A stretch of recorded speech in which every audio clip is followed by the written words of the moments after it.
Leno Ledwaba fra Sydafrika, 32 år, vejer 57,15 kilo. Den tidligere IBF og WBU ubesejrede verdensmester i 3 vægtklasser står her i det blå hjørne med en fornem rekordliste, der lyder på 38 professionelle kampe. 1 kamp er bokset uafgjort, og kun 2 nederlag finder man på den fornemme liste. Hele 22 sejre er vundet på knockout. Fra Sydafrika, Leo Ledwaba.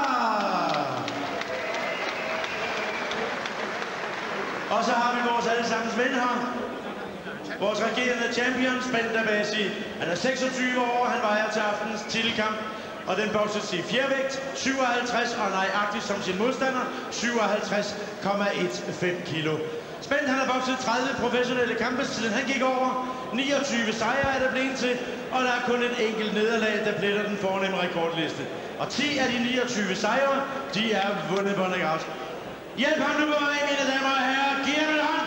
Tag nu rigtig godt imod vores regerende champion, Spend Abasi.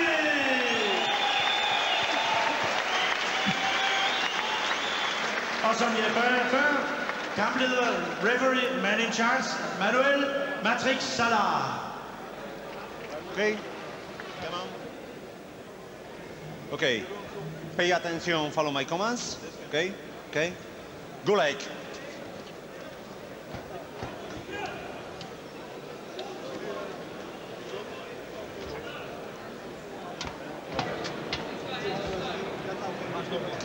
Spend Abasi i dyb koncentration. I 2 år har han siddet på ABA-titlen. Hans mål er større kampe om verdensmesterskabet. Flere mulige mestre venter på ham. Men først skal Leno Ledwaba besejres. Den største opgave hidtil for Spend Abasi på en aften, der har budt på meget hårde modstandere til Team Palace boksere. Og der er ingen tvivl om, at Spend han er matchet mindst lige så hårdt, som de andre har været. Og jeg har da selv min tvivl om, han vil være i stand til at kunne besejre Ledwaba.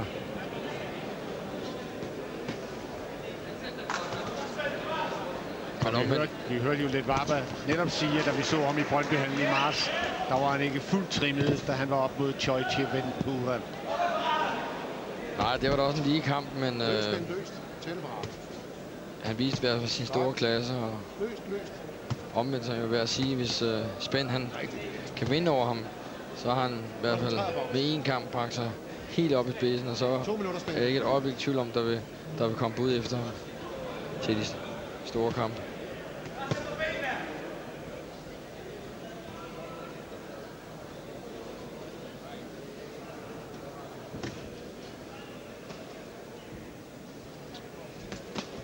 Sådan, det er godt spil.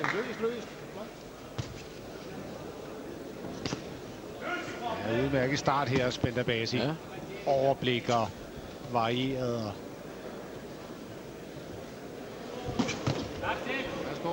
Han virker hurtigt, og han virker meget tændt.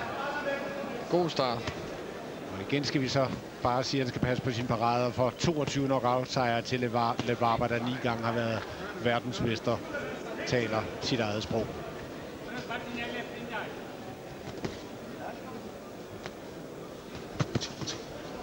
Udmærket. En helt anden varieret og afslappet og harmonisk bokser, end det vi så for nogle måneder siden i Brøndbyhallen. Spend Abasi en flot start. En rigtig god start. Eksplosiv og fint benarbejde og gode bevægelser. Stop!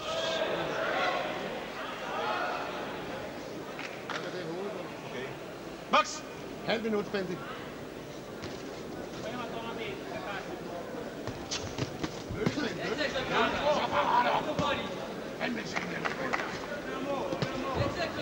Atención, you back. Atención. 15 sekunder.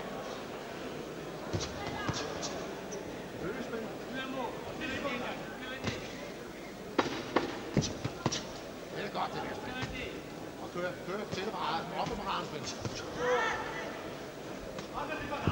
En smuk første omgang af Spend Abasi. Og hvis der er grund til at stille spørgsmålstegn med noget, så er det, om det går med som flagrende parader i det lange løb mod Lelo Honolo Ledvaba, der kan slå en prober nede. Men i alle tilfælde en Abasi i overbeviste stil i første omgang. Flot første omgang. Jeg synes virkelig, at vi er oppe i et flot niveau. Men jeg vil fandme ikke se de parader nede spændende i første omgang. Det vil jeg altså ikke. De skal ikke hænge dernede. Det er jo at gå ned og lukke af for det dybe, men de skal sidde deroppe spænde. Ikke? Fornuftig boksning, det er flot nok spændt. En lille smule mere løst. Ja. Ikke? Du lige før der drejer rundt, når der kikser, ikke? Ellers så er det fint nok spændt. Der ser vi så også... Kører godt med de venstre i aften. Det var bare også god til det dybe arbejde. Jeg må også konstatere, at han har altså lige en eneste længere rækkevidde. Og derfor vil det kræve, at Spænd han går ind og slår kombinationer og er bevægelig, ligesom han har været i starten af kampen.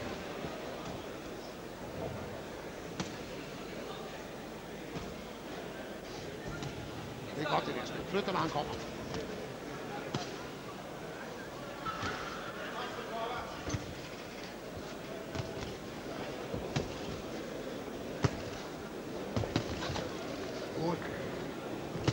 Ja, det er godt spændt af Basi.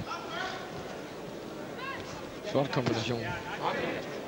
Det er dybt arbejde og virkelig speed i handskerne.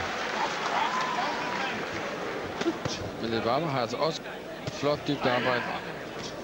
Det er fremragende boksning for begge to. 2 minutter spil. Sjældent at se så koncentreret dybt arbejde for begge boksere.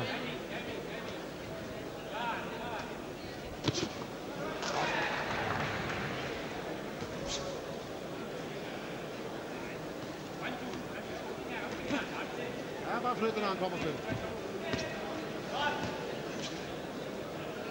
Spænd slår flere gange, men Ledvaba har måske lige en som mere tyngde i sin slag. Halvanden minut spil. Højre øje har han fået en skade, Spænd af Basi. Det siler lige så stille ned, og altså øje er gået igen, mand. Det var jo Ben Jørgensen i ringhjørnet. Dybt frustreret. For helvede, hvad er det der øje, mand? Max! Pis.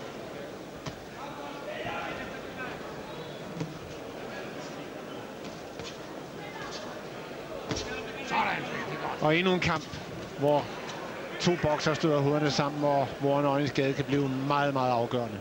1 minut spil.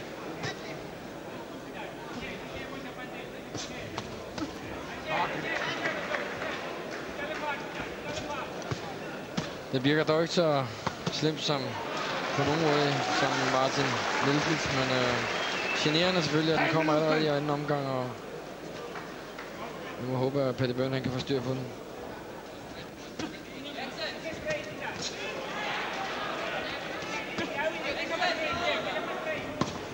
Ja, det er udmærket. God dyb højre. Det er ligesom lige her i slutfasen, at Ledvaba han går fremad og presser Spænd op mod tårne. Godt komme igen.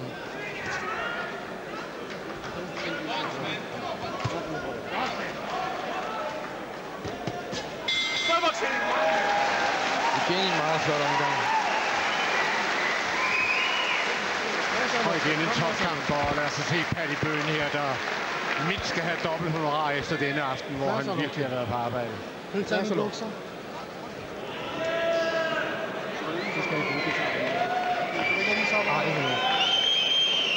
Spænd, drik lidt. Ja.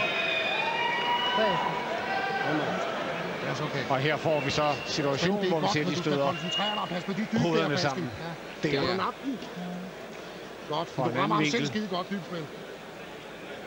Prøv at se, hvordan det rykker i Spænds hoved. Nej, ikke nu. Han mærker det med det samme og tager handsken op. Masser af luft. Ærgerligt, men lad os ikke håbe, at den udvikler sig. Spænd. Ikke slås med ham. Men det er flot op. Det er imponerende, Paddy Byrne der har, så vidt jeg husker, har rundet de 70, ikke? Han er 76 år. 76 år. Fylder 76 næste uge, fortalte han mig lige en stævne. Ja,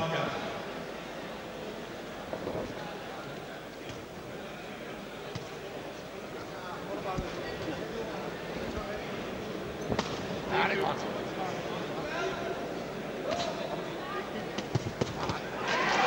God kombination af spænd. Ja, det er flot, det der. Paradespænd hele tiden.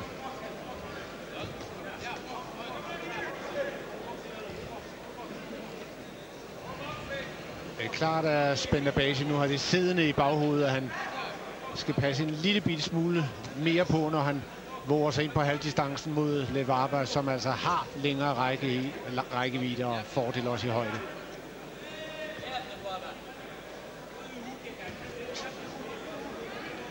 Men til gengæld, hvis Ben han kan holde det tempo og den speed i sine kombinationer, så vil han kunne komme ind og score flere point og forhåbentlig få initiativet som der. Ja, det er flot boksning, det der. To fremragende bokser, som står virkelig godt til hinanden.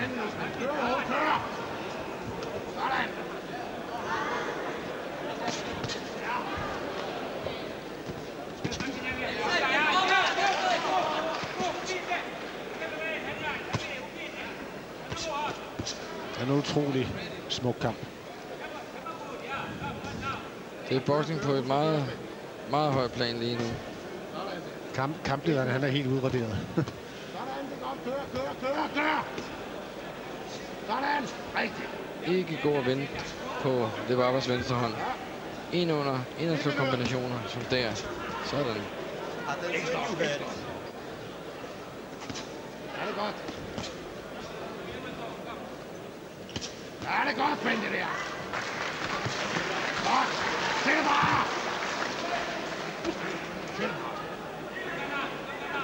Og vi kan ikke være mere enige med kommentatoren i ringhjørnet, Benny Jørgensen. Halv minut, Ben.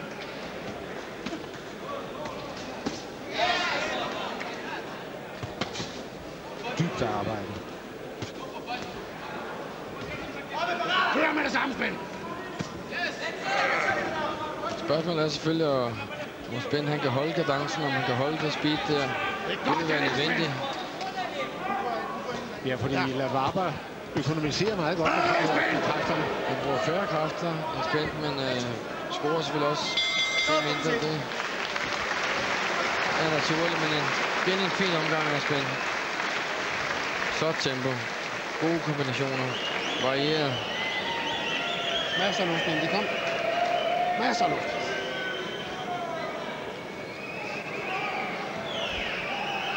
Masser af luft, kom. Det er altid godt med et stykke tyggegummi. Spendi, hør lige her. Din boksning er rigtig flot. Men din parade er ikke god nok, og du koncentrerer dig ikke, Spendi. Der er for meget fejl i det. Du skal kigge den. Du ser lige, du får et glas der. Det skal du altså ikke have, Spendi. Koncentrer dig. Din boksning er rigtig flot. Det kører fint. Din slag er fin. Alt er fint. Paraderne skal du huske, Spendi, og koncentrere dig. Ikke? Og der får Spender Basi ordentligt med højre. Og husk en ting. Håndklæde. Ja. Det er jo klart, når han søger ind på de indre linjer og til begge sider, når han kommer.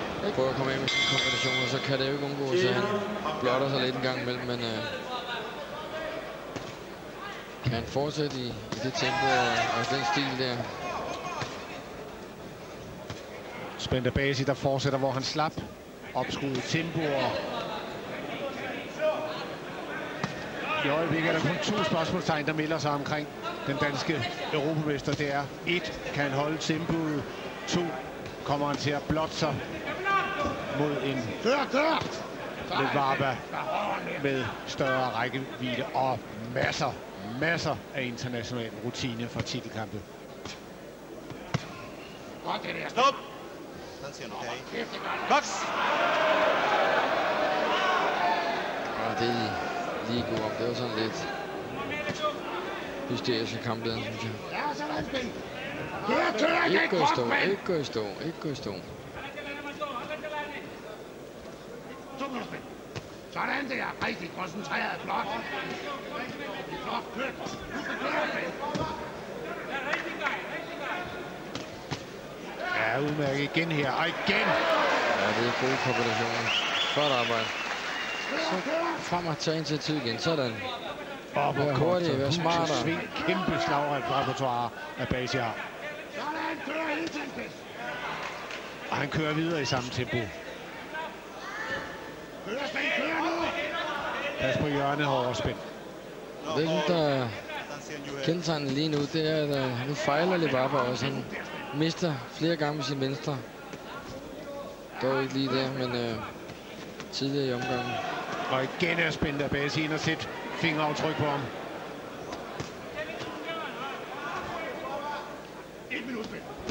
Du skal køre med den krop! Det er rigtigt, hvad Benny han siger. Han skal være i bevægelse. Han må ikke stå stille.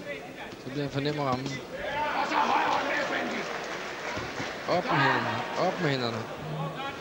Ikke lad dem falde ned. Er det en af de bedste kampe, jeg har set spændbokse i lang tid. Slår tørt, varieret, er væk. Men.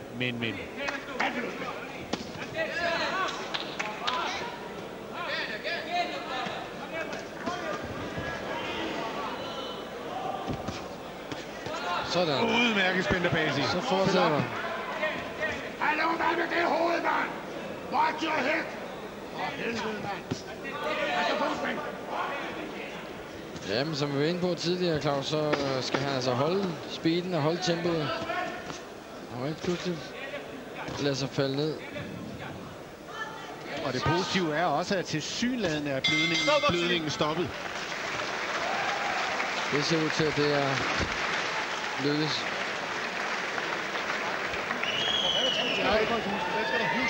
Åh, for helvede, mand.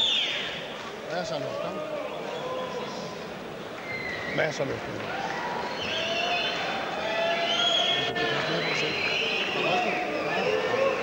Og en håndspil ud.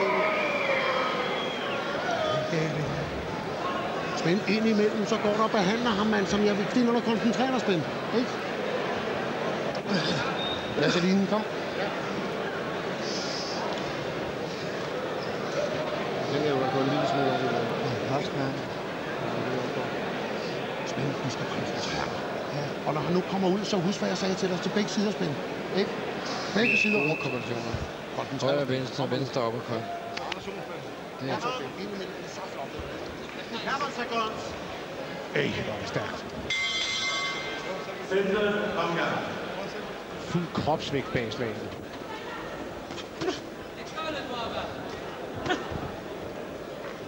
Og det er altså kun for at holde spændte Basi ved ilden, at han får den reprimande om at koncentrere sig, for jeg synes, han er dybt koncentreret og fokuseret. Jamen, han skal passe på den der venstre uppercut der. Han har altså rendt ind i den 4 gange. Inden for de første 30 sekunder.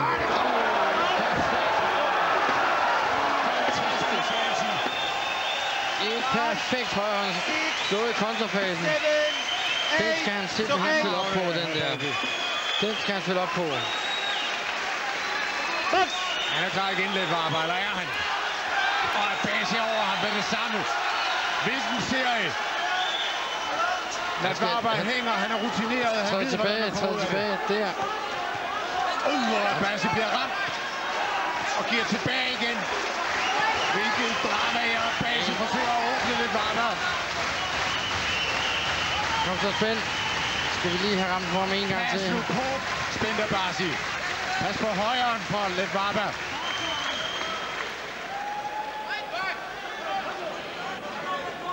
Han er ved at komme over den nu, Latvarba.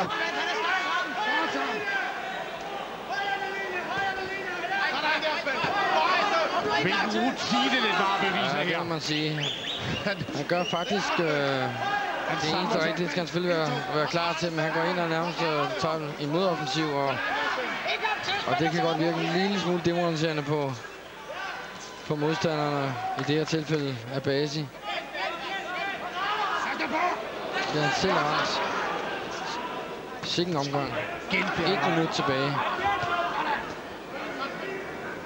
Men den trækker også tænder ud af begge bokser. Ja, sådan der. Hvis han kan lige kunne krydse ham. En med et dybt slag, og så en uppercut, så er den der. Hvis han lige kunne krydse ham med det samme perfekte kryds, han knaldede af for lidt siden, så...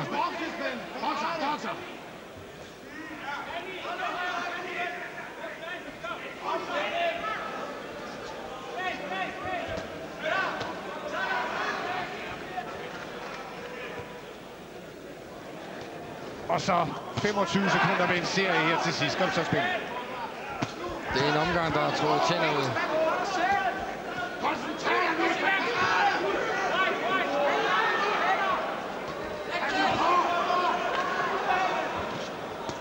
Sikken omgang, sikken dramatik. Sådan, så er hans tur.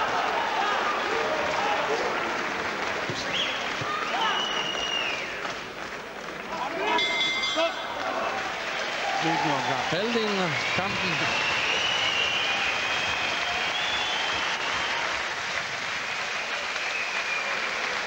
Kom så, masser af luftspil.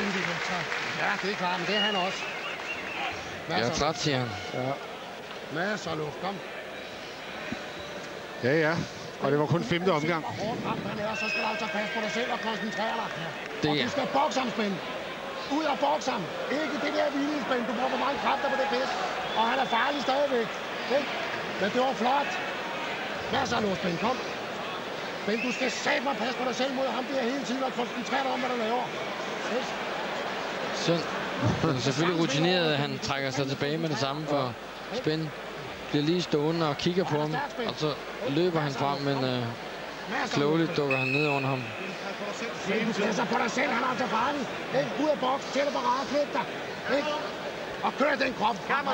Ja, det her kommer også til at handle om fysik og hvem der har flest kræfter, for 6. omgang tog altså meget ud af begge to. Vi er altså ikke engang halvvejs i denne titelkamp, sat til 12 omgange, og vi hørte Spænder Basis sige, jeg er træt.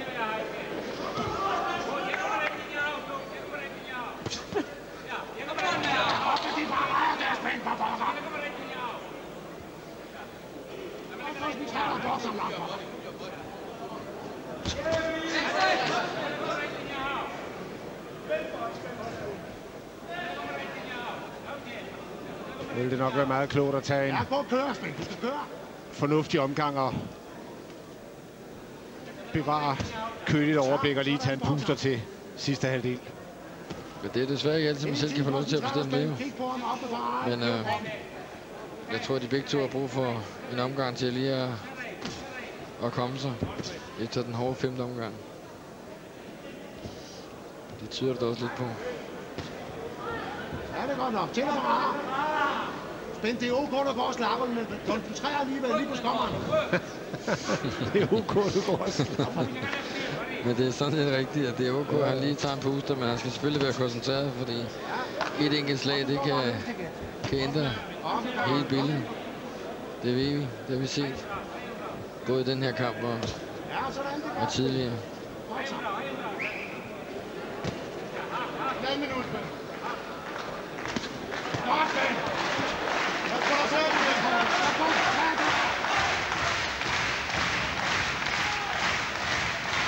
Men en fremragende bokskamp, Claus, det må man sige.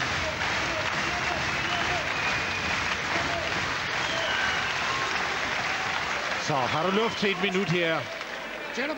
Ja, så stjæler han omgangen. Det gør han nemlig. Kør kroppen, Finn, kør kroppen!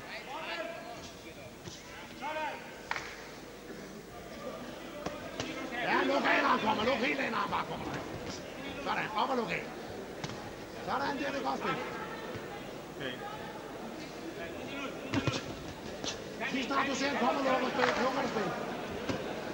Og luk af deroppe. En ganske fornuftig bokser at spænde i den her omgang.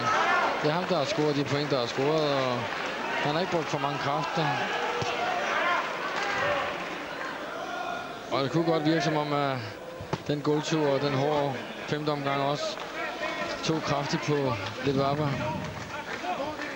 Den, der bliver ramt hårdt, tæt, og tørt næste gang, tror jeg næppe kommer over det. Lad os håbe, det bliver lidt arbejde. Så skal du køre med det samme spil op i de parader.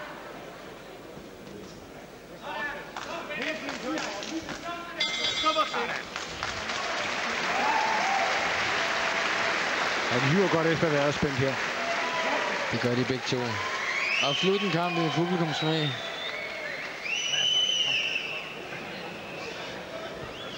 Spænd. Det er og her er vi så inde i flot boksning. omklædningsrummet hos Mikkel Kessler, der på aftens sidste kamp skal ud i VBC international supermellemvægtskamp mod Andre Theise, også en sydafrikaner, ligesom Led Vava. Gå en lille smule ned og så kan han heller ikke ramme dig dybt. Det er fint nok, men koncentreret hele tiden, Finn. Ikke? Hele tiden koncentreret. Rigtig flot boksning, det der spil. Rigtig flot. Masser nu, kom. Det er rigtig, rigtig godt spil. Husk de parader. Husk at koncentrere dig. Come on, seconds. Come God on. variation. Lige venstre, venstre hook, lige højre. Der, og så højre. Der dog ikke rigtig kommer igennem. Så er vi i gang med sidste halvdel af dette brag af en titelkamp i fjervægt.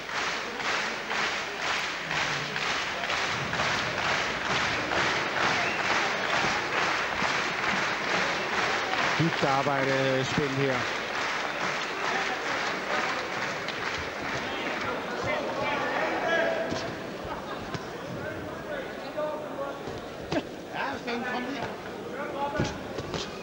Ja, glimrende kombination. Stadig med forsøg på uppercut.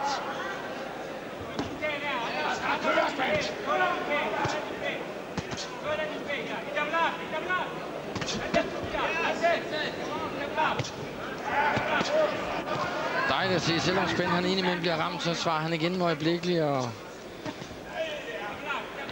prøver hele tiden på at være den toneangivende og have initiativet. På den anden side kan jeg så ikke forstå, at Led Vava ikke udnytter sin lange lige venstre lidt bedre, end han gør. Men han fejler også mange gange med den, og det er trættende at blive med at slå de der huller i luften, og det skaber selvfølgelig lidt frustration og usikkerhed.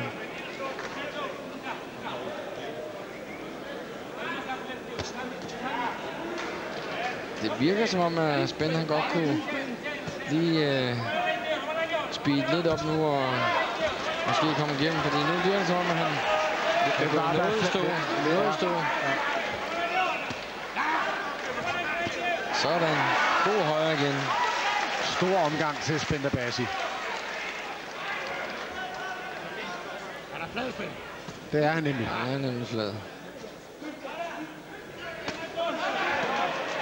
Kør nu, når du har slået Spænd på bosser. Og Benny Jørgensen vil have en serie fra Spender Bassi her mod slutningen. Prøv at se lidt Vavas fødder. Tungt arbejdende nu. Han er helt nede på fladet hele, og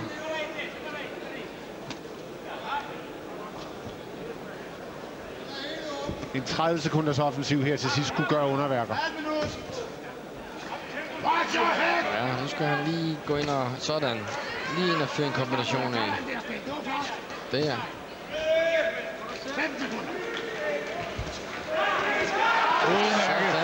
Følg op! Det er fremragende boksning.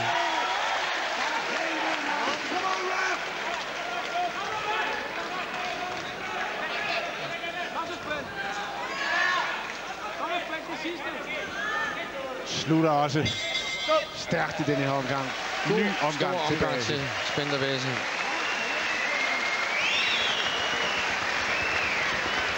Masser nu, kom. Spænd. Hør lige, hvad jeg siger til dig. Masser nu samtidig. Spænd. Han er ved at være flad. Han er ved at være færdig. Ikke? Men husk for pokker lige at køre i kroppen, Spænd, når du er færdig med at slå. Fordi selvom du går ind og rammer ham hårdt, så kommer der lige nogle dumme, du skal køre med det samme, Spænd. Produceren har fundet rigtig det, vi snakker om, at han vader rundt. Og derved så har han jo selvfølgelig også et nemmere mål og svært ved at undgå at svinge væk fra slagene, men et tydeligt tegn på, at han er ved at være godt og grundigt flad. Klart, det høje tempo har også præget ham, og guldturen har også lige måske hævet lidt energi og lidt gejst ud af ham.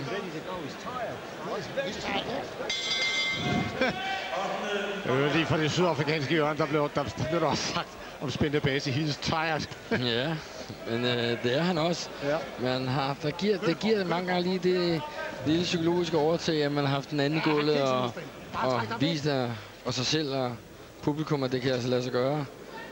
Og det lever han selvfølgelig på.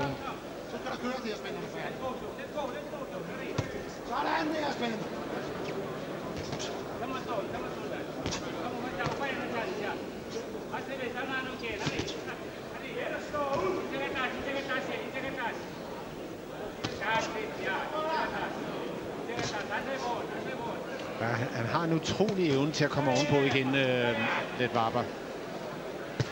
Stadig lidt tung i det, men går ind og tager tætten nu. Han prøver, men han kommer ikke rigtig igennem med sin slag. Han prøver ligesom at tvinge sig ind i kampen igen, men jeg synes faktisk, at spænde han også på afstand lige nu gør det meget fornuftigt. Han kan selvfølgelig ikke gå tilbage og så blive ramt på retræten, men holde initiativet og overblikket og bevægelsen.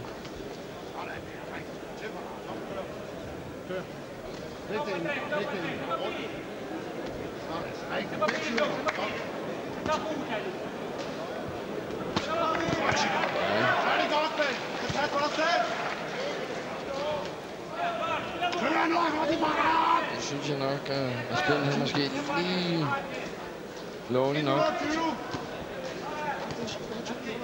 overladet initiativet til Ledwaba.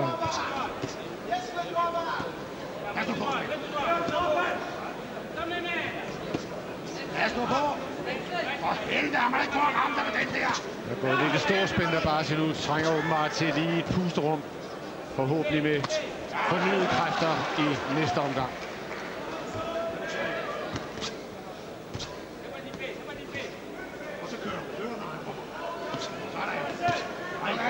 Ja, det er god kombination. God højre. Stærk. Kom igen.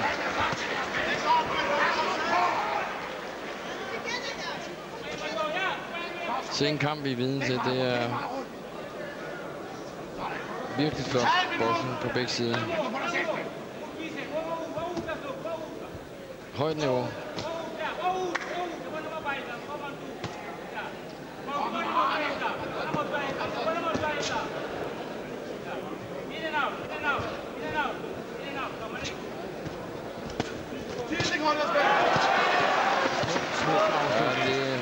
Perfekt varieret, dybt. Og det er så flot.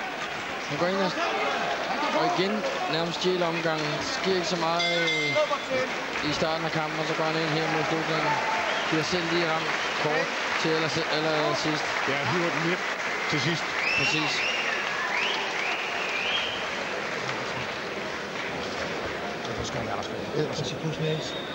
Håndklæd. Der har vi afslutningen, hvor Spænd han går ind og rammer først dybt. Rammer også med en god højre hånd der. Sidder dog ikke helt præcis, men tæller.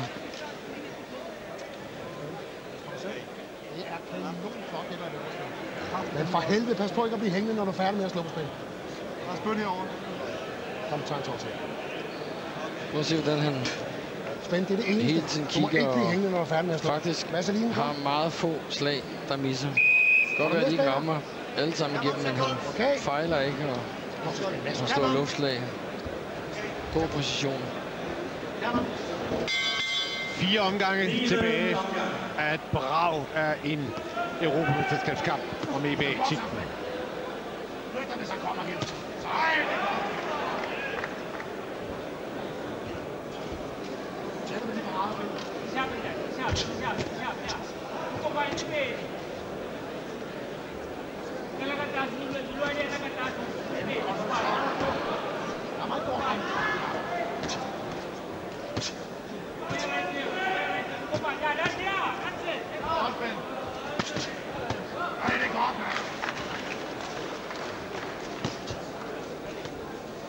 Prøv at bevæge dig lidt mere spændt, selvom det er lidt sagt til at forringe sig på dette tidspunkt af kampen. Ja, der skal faktisk ikke så meget til. Det er ikke, fordi han skal springe rundt. Han skal bare lige være lidt svejende i kroppen og udnytte Levava, han fejler. God uppercut.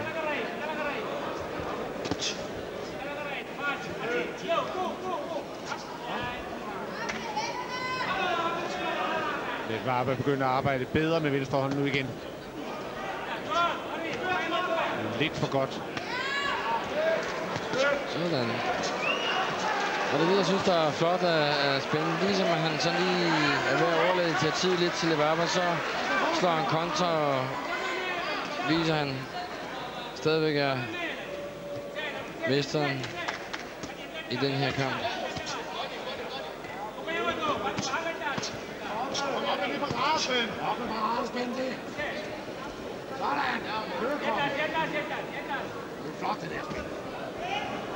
Man kan sige, at det er måske lidt den gejst, som der er i ringhjørnet her, man savner lidt i Alvarez kamp. Absolut. Her har der været gejst og tilråb og vildskab i hele kampen, og det gør selvfølgelig, at Spænd han holder sig ind i kampen. Og Benny hiver spændt op hele tiden. Ja, det er godt, Spænd. Få det bare op.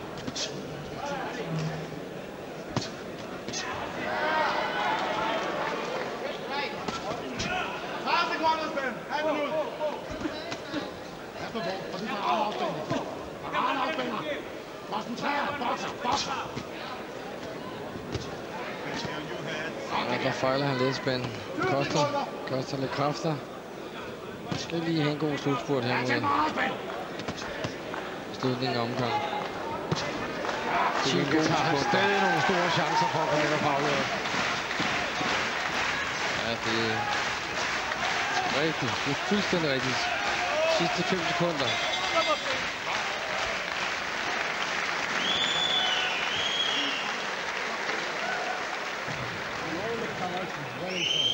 All the cards, you know, no need to challenge. He knows it. Jeg siger det godt. Ja. Han siger det for, old trick. Der var et eller andet, vi ikke måtte høre der. Vaseline, det er endnu. Og vand. Ja, det er lige den sekvens der, hvor han fejler lidt spændende. Vi se, der kommer lidt ud af balance, og det koster lidt unødige kræfter. Ja. Ja, kom nu, Jonas. Sandbeskytter. Dejlig kamp. Okay, come on. Come on, come on. Tiende omgang. Tredje sidste omgang.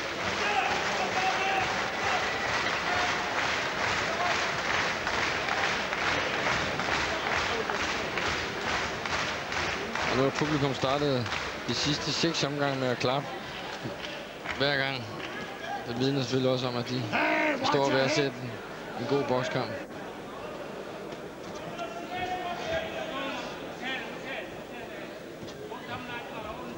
Ja, tæt på Rasmus. Kom, kør.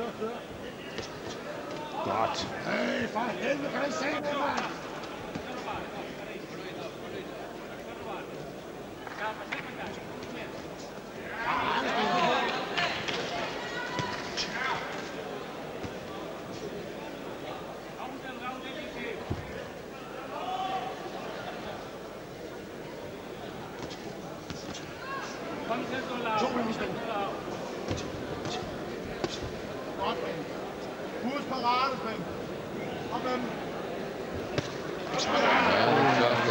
Flot overblik.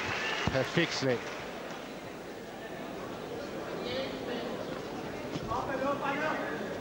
Kører du bare til en enkelt omgang i det her tempo inden slutspurten? Nu er det Spænd, der ligesom får presset Levava baglæns, så det skal han udnytte.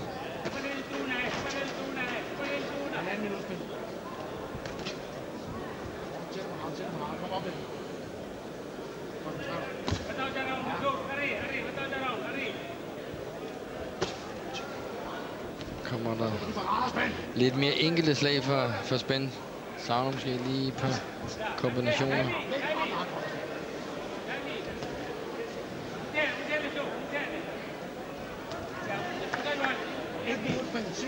Prøv om du kan komme ind lidt med dybt spænd, selvom... Ja, tung i øjeblikket. Igen. Den sidste højre, den er god.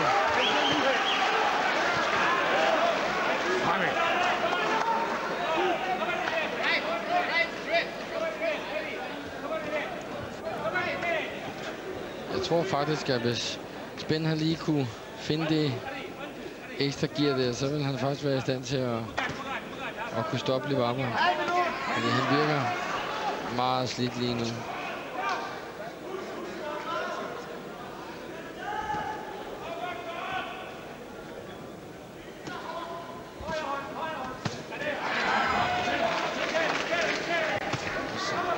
Og så igen lige de sidste 15 sekunder. Sådan.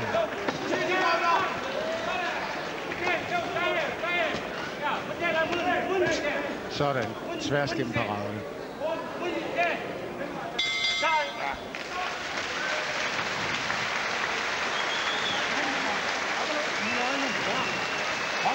Han sætter sig tungt på stolen, Livaba, over i vores side. Kommer du hold i nakken, Spænd? Ja. Masser af kom. Luk om det. Masser af hold. Masser af Spænd. Det er din kamp her. Kom, mere herovre, så. Man kan ikke gøre dig noget nu.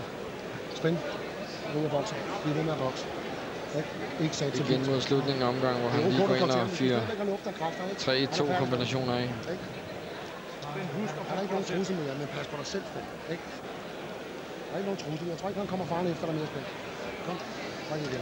Ja, så en klar taktik til de sidste 2 omgange fra Benny Jørgensen, sekundanten og træneren her, at Spender Basi fører, og han skal køre den hjem, skal passe på sig selv, og han skal bokse ham eller være med at gå i slagsmål i de sidste 2 omgange. Og det er selvfølgelig en kold, nøgtern og rigtig taktik, men der må komme en modoffensiv fra Livaba, hvis han overhovedet har mere i de spaghetti-agtige ben.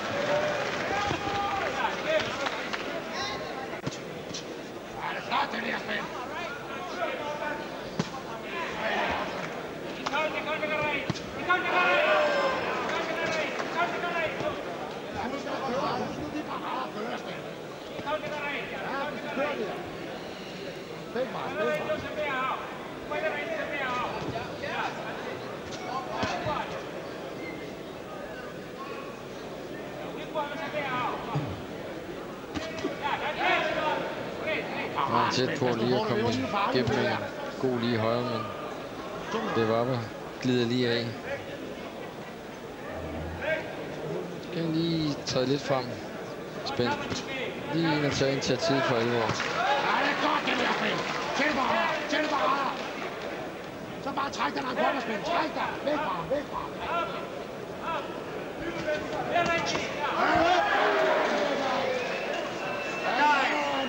Spænd, bare tag pusten. Nej, det er tid. Ja, det er han rutineret nok til. No problem. It's okay? Yes? Okay. Time, boxing! Han fik lidt luft her spændt, og det gør de begge to. Så man var ikke det kan jo tvivl om, hvem der fik mest glæde af det. Du mener, at Livaba han er mere flad end Spændt? Sådan har det virket i hvert fald i sidste omgang. Ja, bare flyt dig frem. 1 minut, Spænd! Ja, det er lidt forkert at begynde at ændre i taktikken, at han ligesom skal gå og slappe af og få de 2 sidste omgange til at gå.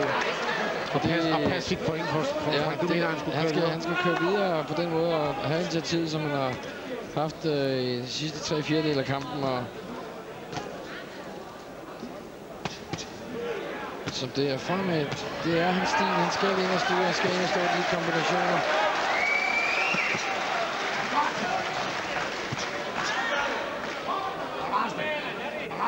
Så Flyt dig med fødderne fra, Spænd. Flyt dig fra.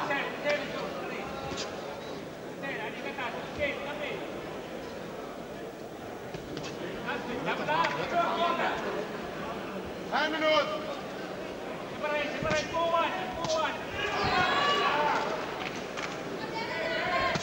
Ja, det går op, Spænd. 20 sekunder, Spænd.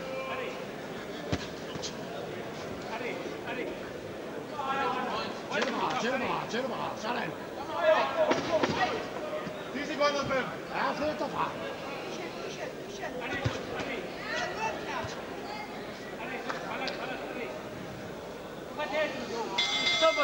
Ja, så kan vi håbe, at han har samlet lidt af benene op. Der er også stive over hos Spænd. Jeg skulle lige til at sige. Man kan tydeligt se lige her mod slutningen af omgangen, at det er også taget 3 ham. minutter, Spænd, så er der sommerferie, ikke? Det er flot, det der, Spænd. Den der sommerferie, Den spørger, den må være tiltrængt hos de forskellige. Måske også hos trænerne. 3 minutter, Spænd. Men Skal vi lige have sidste 3 minutter? Uanset hvor skide godt det går, Spænd. Er du med? Hører du mig? Hører du mig? Ikke? Og igen er vi nede hos Mikkel Kessler, der er ved at gøre sig klar til aftenens sidste kamp. BBC Internationalt Mesterskabet står på spil. Richard Olsen, træneren her, med ryggen til Mikkel Kessler, der skal op mod sydafrikaneren Andre Theise. Nåler man det? Ikke? Kom så, Spænder. Sidste omgang, Spænd. Kom nu! Pas på dig selv, Spænd. Kom så. Skal vi lige have sekundærerne ud? 12. og sidste omgang er en utrolig europamesterskabskamp i fjervægt.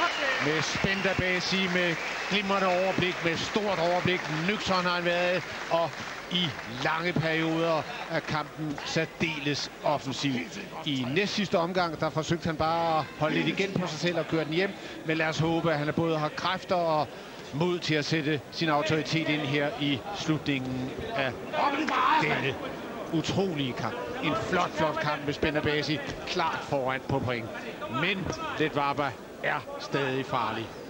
Han skal fortsætte i den stil, han har gjort. Han skal holde initiativet, han skal være aggressiv, og så give os en kanon afslutning, så vi virkelig kan hylde ham som fortsat europamester. Der er ingen grund til at gå i stå og bare lade tingene flyde, fordi han vinder på pointene, så går tiden ud, men han har en stil, der gør, at han skal arbejde, slå, være aggressiv, varieret. Han har evnerne til det og har vist også ved en guldturen tidligere i kampen, at han også har slagkraften og timing, den er perfekt. Bare sige i gang med at køre den hjem. Gør det så på færdig vis som her. Det er, lige snart han træder fremad, det er ham, der tager initiativ, så rammer han ham stort set efter behag. Og det er det publikum vil se, det er det, vi vil have. Han fortjener også at få den hyldest til sidst. Fået ny luft, og ingen tvivl om, han fortsat vil have titlen efter dette bragere kamp mod den tidligere 9-dobbelte verdensmester Ledwaba. Det er en flot skalp, han får fat i her, og det er gjort på overbevisende vis, og viden om, at når Spænd han er timet og klar, så har han altså niveauet op på absolut topklasse. Så lad os nu lige få de sidste 40 sekunder.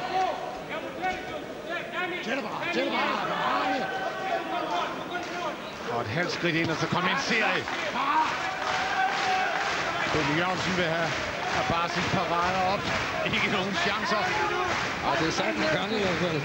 Men kom så Spænd. Lad os lige få det sidste. Det var nøjagtigt det, der ikke skulle ske. En ærgerlig afslutning. Det er ingen indflydelse på kampen, men en ærgerlig afslutning, når han har gjort det så fremragende, så er det lidt tåbeligt, at han... Og det er kun fordi, han går og starter af, i stedet for at holde det initiativ. Har den energi. Sekunder, hvis det går her, de tæller ned. Abasi er fortsat europamester og redder hjem. Også selvom der blev sat en plet på det her i aller sidste fase. Ja, det er lidt ærgerligt, men altså stadigvæk har det været en fremragende kamp, men og det skyldes altså kun, at han lige går der og tror, den hellige grav, den er velforvaret. En kamp varer 12 omgange, og hver sekund tæller. Og vi har været inde på det tidligere. Det er et slag, der gør forskellen.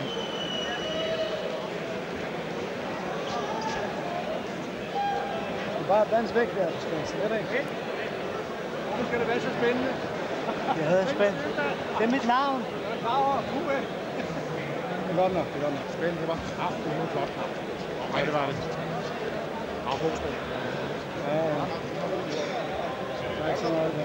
Og her får vi så smutturen fra Abbasi i 12. omgang. Der er den. Abbasi går ind for angriber og blotter sig. Og det er simpelthen fordi, han går baglæns, og så står han og venter. Bare hiv.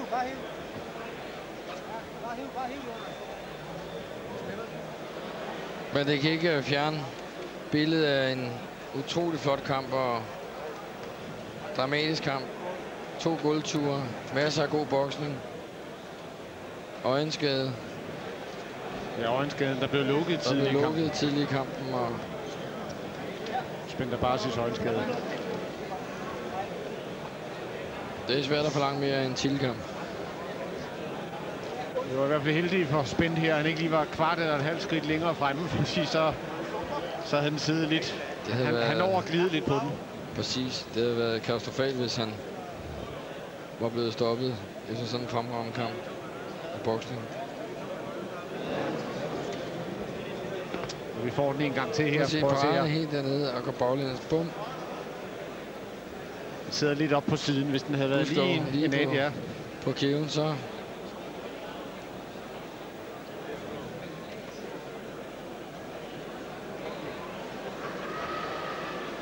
Men man kan se, at han er klar allerede, da han lander, fordi han tager selv fra og er spændt i kroppen. Spændt Abbasi, der jo har Ja, jeg synes, vi kan give begge bokser. Europamesteren Esham Piring i duemesteren op til den her kamp. De 3 sidedommere.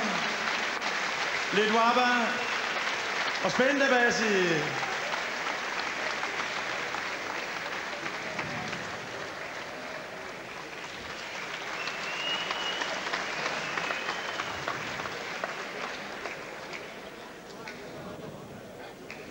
Og efter denne sejr, som vi får annonceret med et øjeblik med garanti, så venter der mulige VM-kampe på sigt mod, det kan blive Christian, måske Juan Marquez, den farlige Marquez i WBA-regi, eller WBO-mesteren under Frank Warrens protection, Scott Harrison.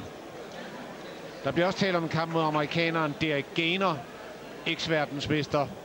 Det vil bringe i et spring af Abbasi op som nummer 2 på verdensranglisten. Toralba, han er på vej herop sammen med præsidenten for Dansk Professionelle Bokseforbund, Jes Andreasen. Det som Benny Jobst og Spændt Abbasi snakker om, det var, at de godt ville tage Derek Gainer på udebane, for som de siger, selvom vi skulle tabe til Derek Gainer, så er han så stort et navn, og en kamp i USA mod ham, der kan vi forsvare et nederlag, og vi får en ordentlig kasse ned i lommen. Jamen, der er jo altid mange spekulationer. Hvad er det rigtige, hvad er det forkerte? Altså, det er jo velkendt, at chancerne for at vinde på hjemmebane med publikum i ryggen og vante omgivelser, det er at foretrække, hvis det kan lade sig gøre. Men det er klart, at pengene har også et og vi kan se, at John Coyle han har 118-111. John Coyle 118-111.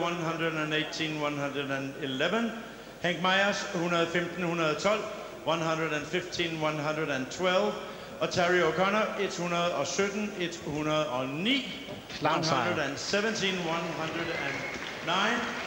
Og mine damer og herrer, stadig EBS Europamester Spændt Abbasi!